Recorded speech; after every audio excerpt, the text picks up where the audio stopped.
салом бинандагони гиромӣ, барномаи сиёсӣ таҳлилӣ дар мавзӯи рӯзро аз телевизиони Тоҷикистон манзури шумо мегардонем.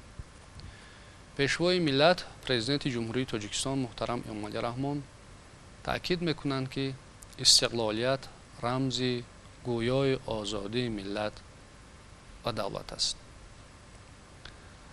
аз ин дидгоҳ метавон истиқлолиятро ба сифати ба вуҷудовии ормонҳои миллат дар ихтиёр доштани сарнавишти худ шинохт ё ин ки маънӣ дод кард. ва атрофи истиқлолият, дар шинохти истиқлолият ҳамчун арзиши ҳаётан муҳим, дастоварди муқаддас беназир барои як миллат андешаронӣ кардан, суҳбат кардан ба таҳким, пойдорӣ ва бақои он мусоидат мекунад.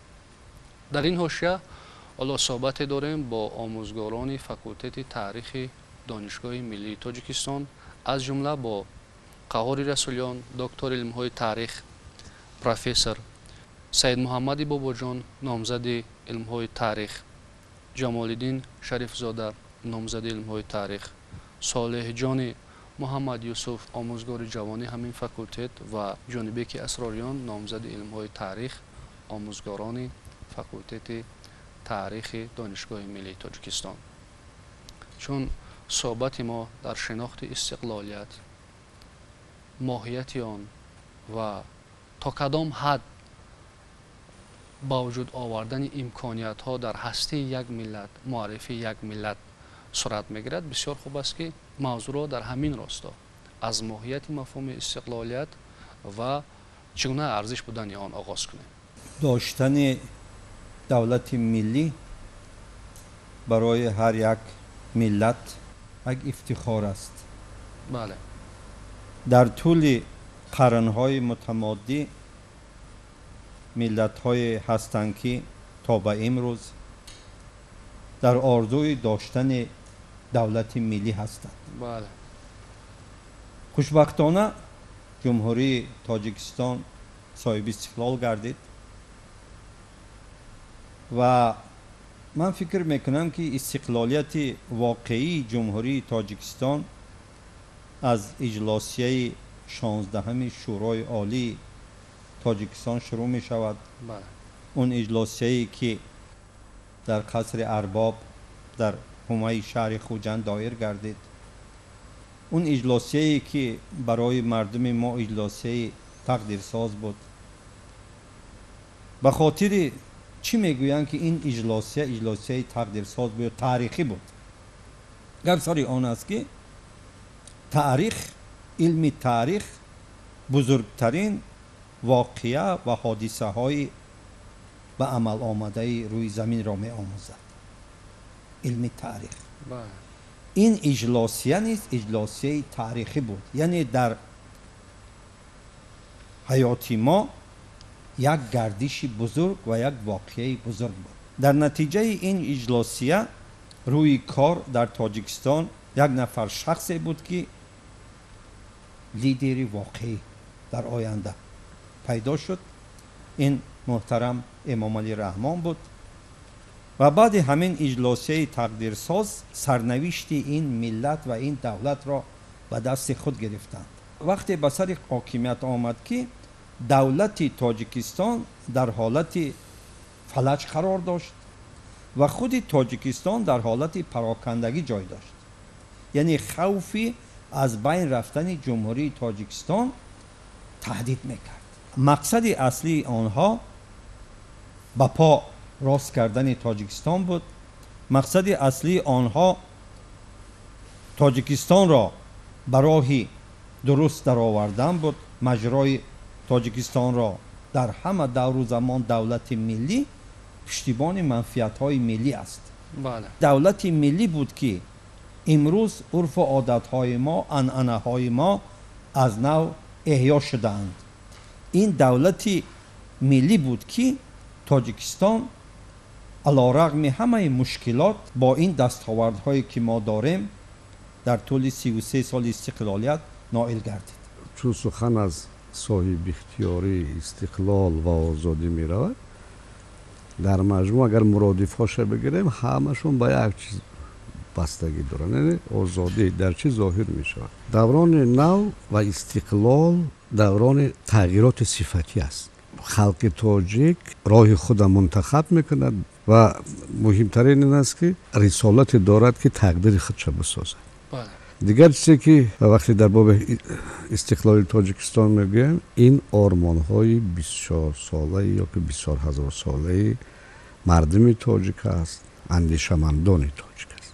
با همین وقتی که ما استقلال سیاسی میگیم، با هم یک جمله نمیشه برای گفتن که علاقه این عملی شد. در چی ظاهر میشه؟ در اقتصادیات ما ظاهر میشه، در فرهنگ ما ظاهر میشه و پیش از همه در تفکر ما. وقتی که ما آزادی را شعور ما احساس کرد که این ما آزاد هستیم، ما دولت خود داریم، برای ما مسئولیت بیشتر میشه. همین احساس باید کرد. و در نمونه هایی که امروز در مردم ما در تفکر ما باید ظاهر شود، اما درک کنیم که اکنون ما در برابر همه دولت های بزرگ دیگر شناخته شده، ما برابر همه کشورهای مقتدر دنیا در سازمان ملل متحد است، در کجایی که از حقوق برابر داریم. و در هر کجایی که پرزیدنت جمهوری تاجیکستان سفر میکند، پرچم او و هر جایی که یک شهروند تاجیک از نام کشور خودش برآمد میکند، اونجا سرود ملی تاجیکستان صدا میده. امروز در همه جا ما میبینیم که تاجیکستان شناخته میشود و برابر همه دولت های دیگر در حل مسئله های مهم حقوق دارد. رسیدن به استقلالیت برای یک ملت و برای یک دولت این شرف بزرگ است و باید هم ابراز نمایم که ما ملت تاجیک استقلال نژادی و اجدادی داشتیم، یعنی که این مسئله صاحب اختیاری ما و آزادی خواهی ما این از اجداد ما به ما میراث مانده است. با پراکنده شدن حاکمیت شوروی و رسیدن به استقلالیت، آرمان استقلال پدیده نادر تاریخی است و وقتی که سخن درباره ملت و دولت می رود، اولین مفهومی که پیش نظر میاد این استقلال است، آزادی است. محض توسط آزادی، استقلال و صاحب اختیاری هر یک ملت آرمان خود را عملی میکند و همچنین به زندگی شایسته رفته میرسد. یعنی ملت همیشه خلقیت ها و ملت ها در صحیفه های مختلف تاریخ در آرمان استقلال بودند و هستند امروز. و خوشبختانه ملت تاجیک هنوز از عهد باستان با این مفهوم بسیار مهم و مقدس یعنی استقلال همراهی داشت و دست داشت. در طول تاریخ ما زیاده از 13 مراتبه دولتداری نمودیم و 13 مراتبه به استقلال رسیدیم و صاحب اختیاری داشتیم و همین صاحب اختیاری و دولتداری و آزادی به ملت تاجیک امکان داد که در مرحله های مختلف تاریخی با تمدن بشری نقش گذارد، یعنی در رشد تمدن بشری، در رشد جامعه انسانی نقش گذار باشد. و استقلال یعنی این کفالت عملی شوی تمام آرزو و آرمان های ملت است که همین کفالت امروز نصیب ما شده است خوشبختانه. و در راهی رسیدن به استقلال در صحیفه های تاریخ خلق تاجیک ما میبینیم که در مرحله های مختلف فرزندان فرزانه این ملت بسیار جانبازی ها کردن، بسیار تلاش ها کردن. امروز خوشبختانه تاجیکستان هم همچون یک سوبیکت مستقل مناسبت های بین المللی، همچون دولت صاحب استقلال، همچون دولت صاحب اختیار در روند مناسبت های جهانی اعتراف شده است و در ردیف آن که نوبسته از آن که دولت جوان است، نوبسته از آن که همگی 33 سال ما شد صاحب استقلال هستیم و این 33 سال در نزد تاریخ زیاده از 6000 ساله ما خیلی سالی کم است و این نوبسته به این ما توانستیم که در یک مدت خیلی کوتاه تاریخی با در زمینه استقلال دولتی با آرمان‌های ملی خود رسیم و همین آرمان‌های ملی در مدت خیلی کوتاه صاحب استقلالی عملی گردند و امروز با یک سرعت خیلی بلند عملی شده ایستادند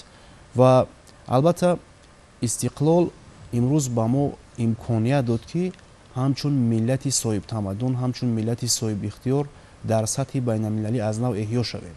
замони соҳибистиқлолии мо яъне барои дар ҷомеа муваффақ гардондани мутахассисони соҳа имконият дод. Имрӯз воқеан ин яъне дастовардҳои замони соҳибистиқлолии миллати тоҷик ба ҳисоб меравад. ташаккур барои изҳори андешаҳо.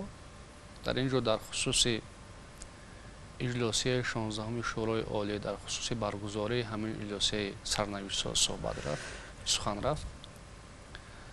аксарияти коршиносон, сиёсатшиносон, таърихшиносон бар ин назаранд ки бузургтарин дастоварди ҳамин иҷлосия зуҳури падидаи пешвоии президенти ҷумҳурии тоҷикистон муҳтарам эмомалӣ раҳмон мебошад ва фикри худро дар ин асоснок мекунанд ки дар он шаб рӯзе ки вазъият буҳронӣ буд, ҳам аз нигоҳи иқтисодӣ, ҳам аз нигоҳи сиёсӣ, ҳам аз лиҳози мафкуравӣ воқеан дар чаҳорчӯба дар бумбаст қарор доштем ва ҳар нафар дар фикри осудагӣ, дар фикри ҳифзи ҷони худ буд.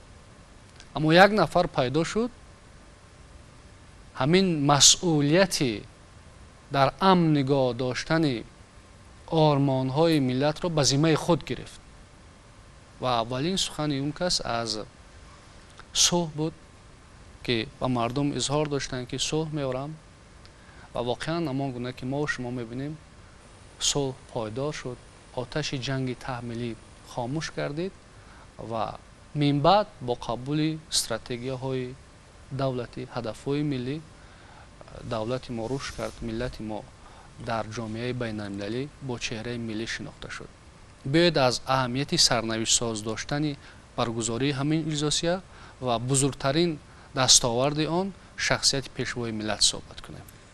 вақто ки мо донишҷӯ будем мегуфтанд ки омма дар таърих нақши аввалин дараҷа дорад ва шахсият нақши дуюм дараҷа.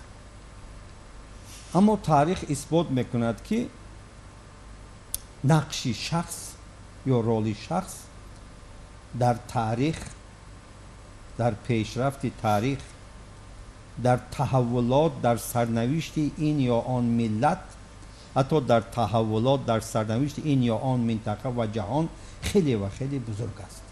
масалан гирем шахсони бузурге ҳастанд ки дар таърихи ё сарнавишти тамоми ҷаҳон нақши бузург бозидаанд.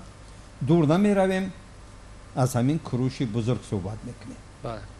куруши бузург як шахсе буд, ба ҷаҳон омад ва дар миқёси ҷаҳон бузургтарин таҳаввулотро гузаронд ва то имрӯз ҳеҷ кас дар ҳаққи куруши кабир як сухани бад, як сухани каҷ нагуфтааст ва нахоҳад гуфт.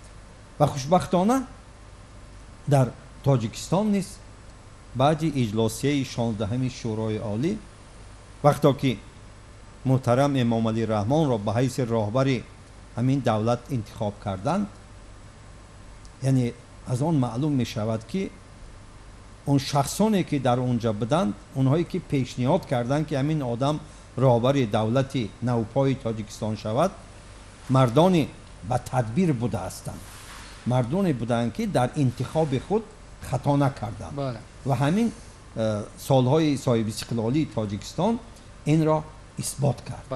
аз назари ман истиқлоли воқеии ҷумҳурии тоҷикистон аз ҳамин сессия аст, аз ҳамин ҷаласаи шӯрои олӣ аст.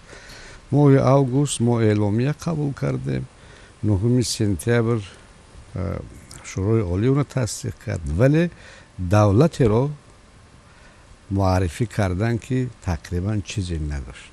мо дигар на артиши дуруст доштем, на сарҳад ҳимоя мешуд, на маблағи дуруст дошт, на иқтисодиёт.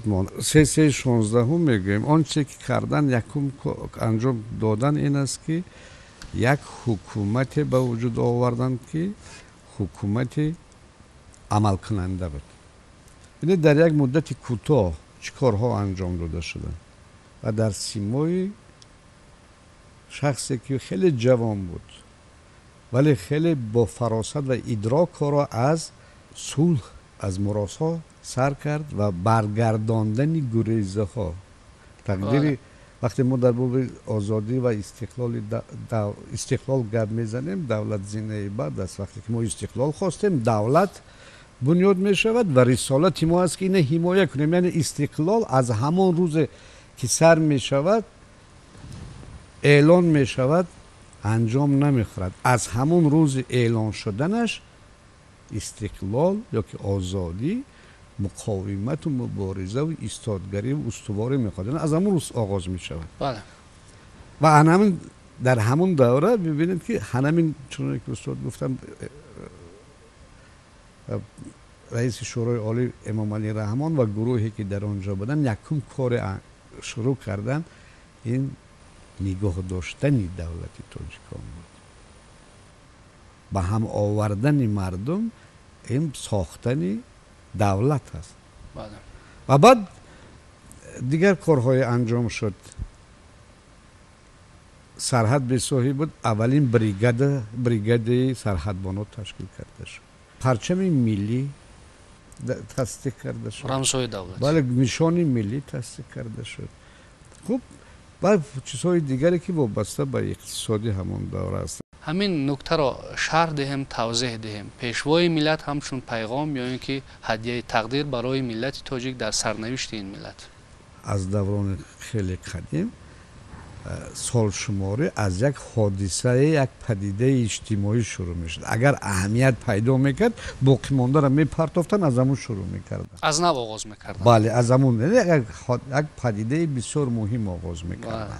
وقتی که ما میگیم که یک مرد با چهره بسیار زیبای تاجیکانه، این الک خودش بختی ما بود، با فریضتی. بله. و از این بخت بزرگ نیست که انسان در وطن خود باشد، آزاده زندگی کند، آرام باشد، خاطر جمع داشته باشد، در حلقه فرزندان پیوندان. با برگزار شدن اجلاس 16 شورای عالی، پیشوای ملت زمام دولت را به ذمه گرفتند و کار را از صلح آغاز کردند، گریزگان را به وطن برگرداندند و چندین کارهای تشبس‌های بزرگ بی‌نظیر را روی دست گرفتند و عملی کردند.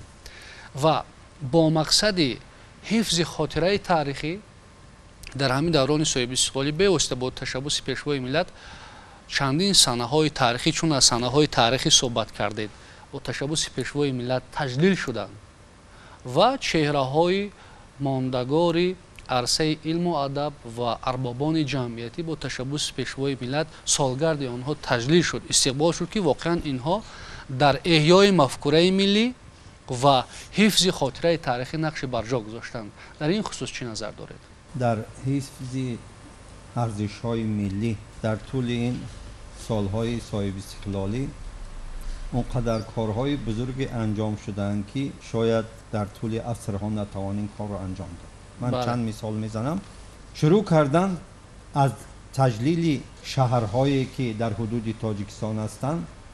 در طول این سالها 2500 سالگی شهر ایسترفشن، 2700 سالگی شهر کولاب، 3000 سالگی شهر حصار، همچنین 5500 سالگی سرحد هم تجلیل شد.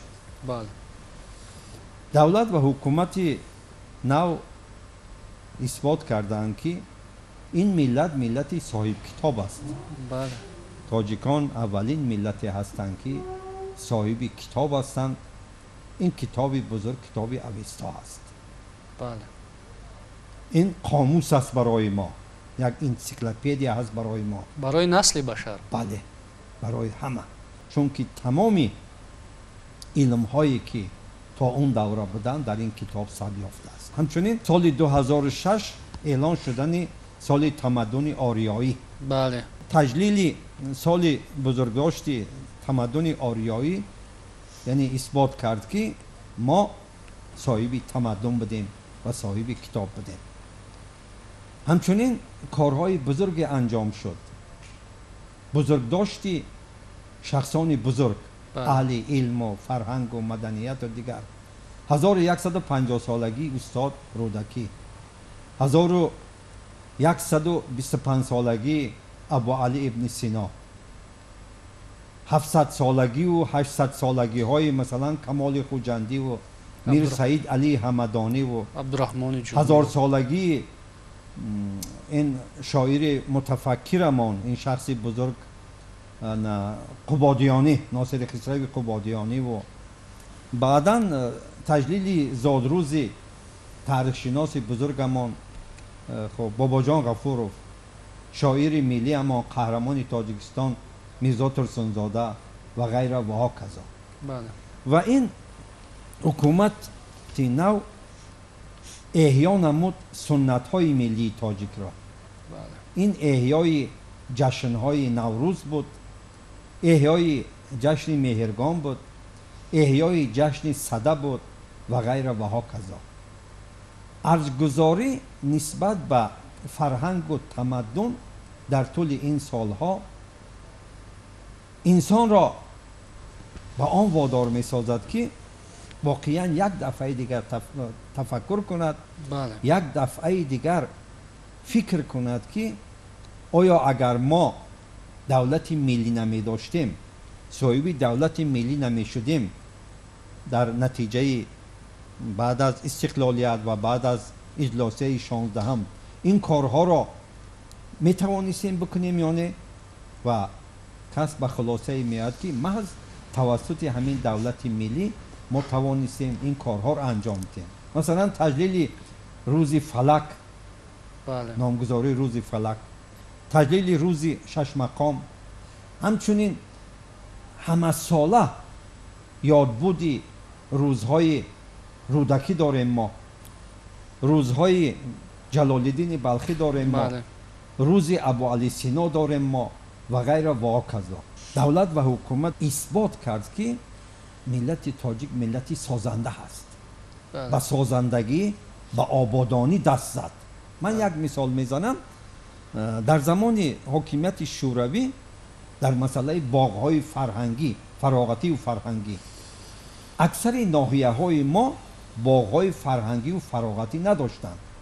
ما از توسط همین استقلالیت تمام ناحیه‌های جمهوری تاجیکستان صاحب باغ‌های فرهنگی و فراغتی شدند و این را ما در این تحولات را ما بواسطه در همین شهر دوشنبه می‌بینیم که مثلا آدمای کلانسال و بزرگسال میدانند که در شهر دوشنبه چند باغ فرهنگی و فراغتی بود و امروز چند باغ فرهنگی و فراغتی است که همه اینها برای مثلا خدمت کردن به همین ملت و به همین مردم هستند. تشکر زیاد. یعنی بنیاد باغ‌های افسانوی در خیال مردم افسانه بود و خیال بیش نبود و امروز همین افسانه ها حقیقت پیدا کردند، واقعیت گرفتند.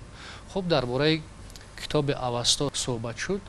نمیتوان انکار کرد که زندگی از همین تریاد مقدس آغاز می شود: پندار نیک، گفتار نیک و رفتار نیک. درباره احیای ارزش های ملی، زنده کردن تمدن، فرهنگ صحبت کرد.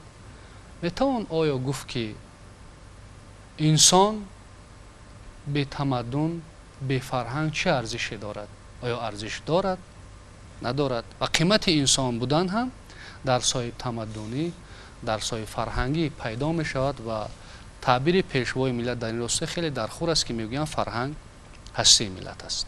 استقلال دولتی برای ملت تاجیک امکانیت فراهم آورد که در مدت نچندان طولانی تحت راهبری اساسگذار صلح و وحدت ملی پیشوای ملت پرزیدنت جمهوری تاجیکستان محترم امامعلی رحمان در باب احیای ارزش‌های ملی قدم‌های خیلی جدی و استوار گذارد و البته همان ملت و همان جامعه در راه بنیاد دولت ملی، در راه بنیاد دولت متمدن موفق می شود که پیش از همه مفکوره ملی داشته باشد. بله. محض مفکوره ملی، خودشناسی ملی، سطح خودآگاهی ملی می تواند که ما رو در راه رسیدن به همون منفعت‌های ملی، در راه حفظ منفعت‌های ملی که در محور آنها استقلال دولتی و ارزش‌های ملی قرار دارد موفق گرداند.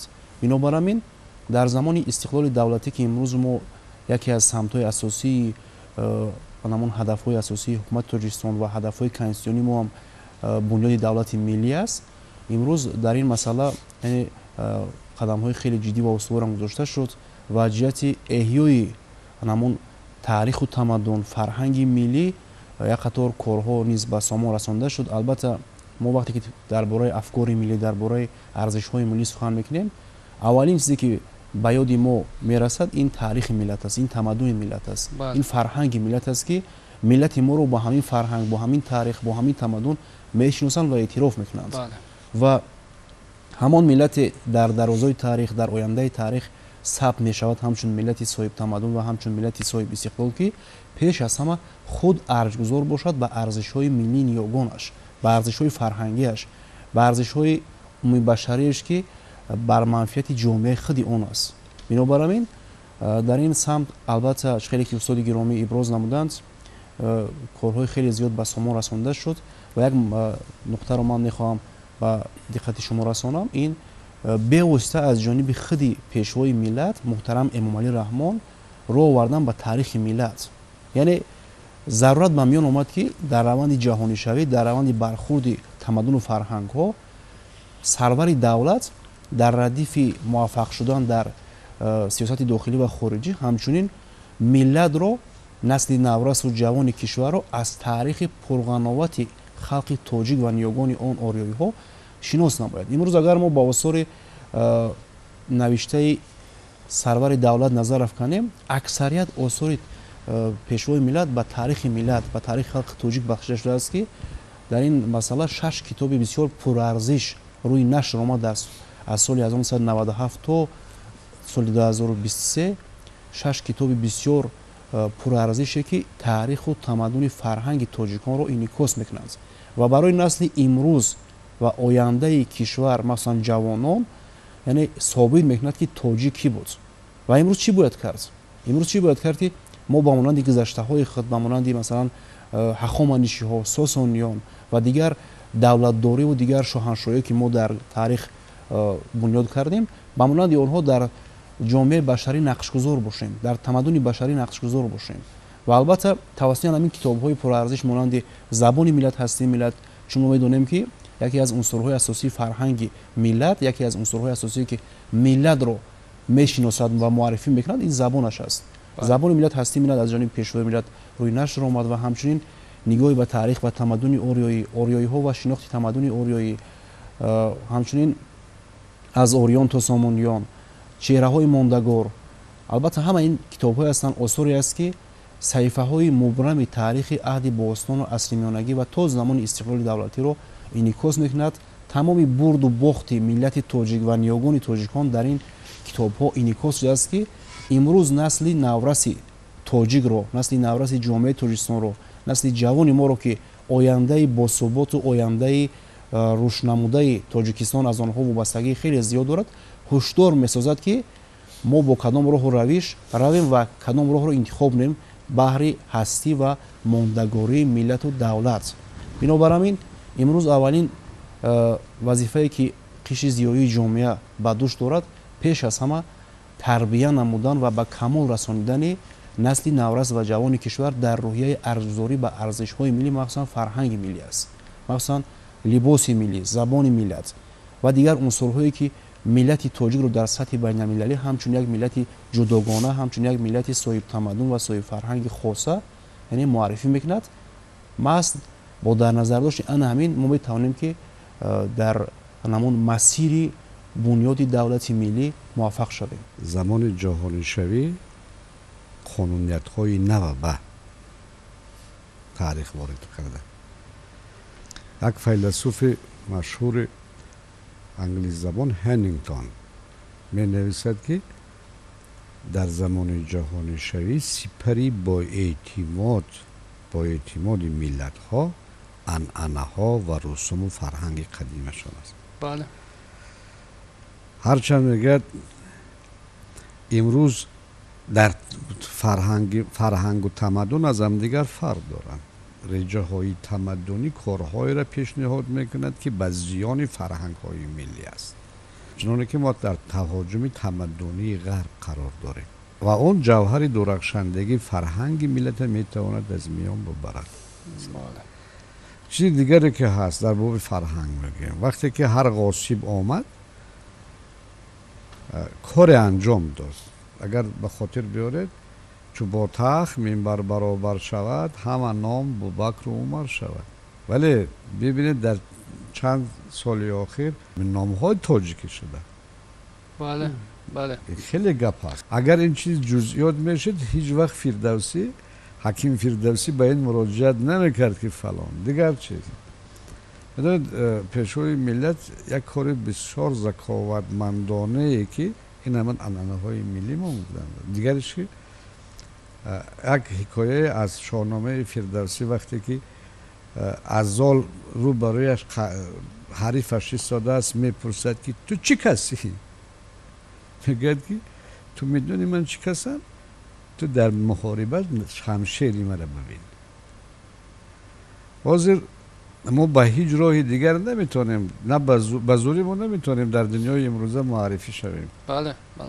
برای پرزیدنت تاجیکستان امامعلی رحمان هر کجایی که رفت یک پاره از فرهنگ قدیمه مانده. یک شب گفت که این شش مقام ما است. بله. این سال و قبول کردن اینش گفت اینش فلک است.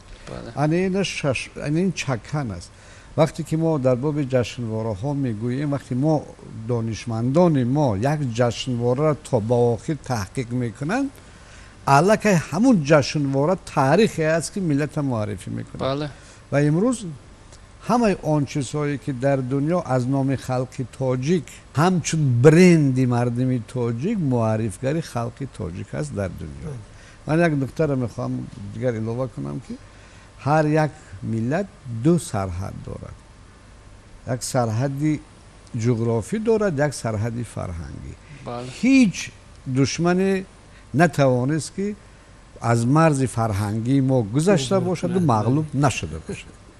امروز با وسیله های تکنیکی و سیاست بسیار دوراندیشانه تمام جهان نوروز جشن میگیرد.